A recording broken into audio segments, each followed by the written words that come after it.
binti Jalaluddin dari rumah Tiru. Dan lorong ke-8 Nur Hafiyah binti Muhammad Halim dari rumah Kuning.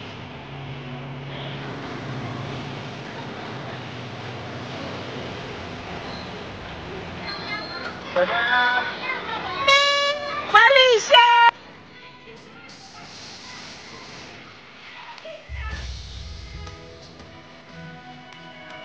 Acara yang sedang berlangsung ialah acara 80 meter kategori perempuan tahun 1. Oh Malaysia, cepat Malaysia. Go go go go go. Yeah!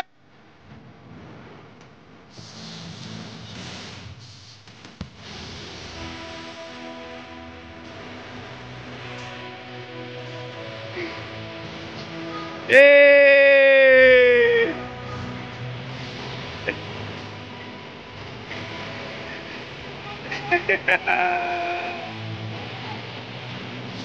Tuan tahun 1 tempat ketiga dimenangi oleh Mariam Giliran binti Ibrahim dari rumah Tiru. Tempat kedua dimenangi oleh Mariam Husna binti Ahmad Fadli dari rumah Kuning. Dan Johan Nile Nurfal Lisha Izara binti Muhammad Fadila dari rumah Kuning.